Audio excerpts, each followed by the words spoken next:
दोस्तों, आपका बहुत बहुत स्वागत है हमारे YouTube चैनल पटवा एजुकेशन में। दोस्तों, आज हम टॉपिक लेके आए हैं भक्ति काल किसे कहते हैं, भक्ति काल की शाखाएं और विशेषताएं। जी हाँ दोस्तों, यह जो टॉपिक है वो कक्षा 6, 7, 8, 9, 10 के साथ 11, 12 और विभिन्न प्रतियोगी परीक्षाओं में पूछा जाता है। इसलिए यहाँ से आप भक्ति काल के बारे में बिल्कुल साधारण और सही तरीके से समझ सकते हैं। वीडियो शुरू करने से पहले दोस्तों, अगर आप हमारे YouTube चैनल पर पहली बार आए हैं तो हमारे YouTube चैनल को सब्सक्राइब कर लीजिएगा और बेल आइकन को ज़रूर दबा दीजिएगा। तो आइए दोस्तों शुरू करते हैं और सबसे पहले पढ़ते हैं भक्ति काल किसे कहते हैं। दोस्तों, भक्ति काल हिंदी साहित्य का एक महत्वपूर्ण काल है। हिंदी साहित्य के 4 काल हैं, जैसे कि आधुनिक काल है ना, आदि काल, भक्ति काल, रीति काल। इनमें से सबसे महत्वपूर्ण काल है भक्ति काल, और भक्ति काल को ही बोला जाता है हिंदी साहित्य का स्वर्ण काल, क्योंकि इस काल में भक्तिपरक रचनाओं का निर्माण हुआ था। इसलिए इस काल को भक्ति काल कहा जाता है।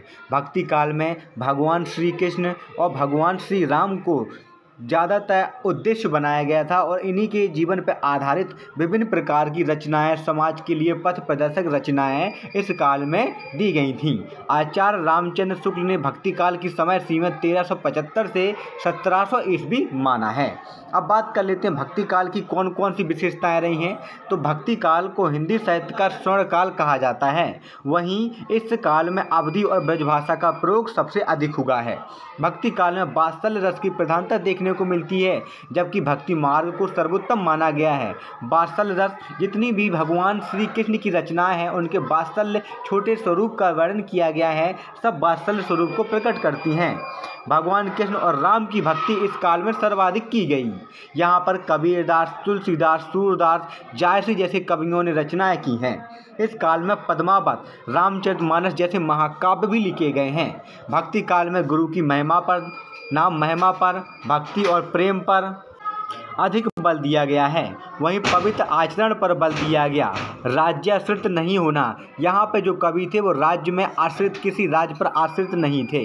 भाषा शैली, प्रबंधन और मुक्तक काव्य रस योजना पर विचार करना यहाँ की प्रमुख विशेषताएं रहा करती थीं। अब भक्ति काल की 2 शाखाएं हैं। जब सबसे पहली एक शाखा है जिसको कहते हैं सगुण काव्यधारा। सगुण काव्यधारा भक्ति धारा के कवि ईश्वर के साकार स्वरूप की उपासना पर जोर देने वाले होते थे, जिसको 2 भागों में बांटा गया था। एक थी राममार्गी शाखा।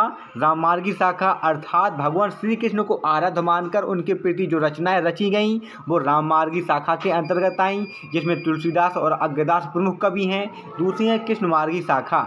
इसमें भगवान श्री कृष्ण को आराध्य मानकर उनके प्रति रचनाएं लिखी गईं, जिनमें से सूरदास और मीराबाई 2 प्रमुख कवि हैं।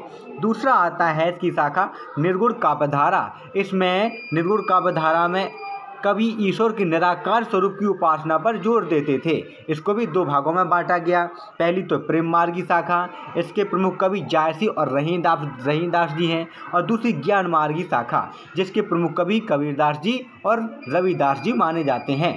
तो दोस्तों, इस प्रकार से ये आज का टॉपिक होगा भक्ति काल किसे कहते हैं, भक्ति काल की विशेषताएं और शाखाएं। दोस्तों, अगला टॉपिक बहुत ही जल्दी आएगा, इसलिए चैनल को सब्सक्राइब कर लें और वीडियो को शेयर करना बिल्कुल ना भूलें। धन्यवाद।